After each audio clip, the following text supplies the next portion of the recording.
Ayon sa Bureau of Fire and Protection, ang buwan ng Marso ay Fire Prevention Month. Kaya para maiwasan ang pagiging biktima ng sunog, ito ang ilang mga paalala.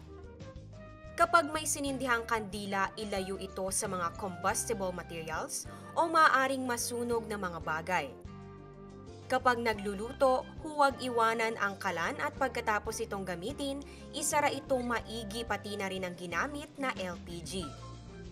Itago o ilayo sa mga bata ang mga bagay na nagiging sanhi ng sunog gaya ng posporo at lighter. I-unplug ang mga appliances pagkatapos ito gamitin para maiwasan ang pag-overheat ng mga ito. Iba na ang laging handa kaya naman palaging tandaan ang mga fire prevention tips.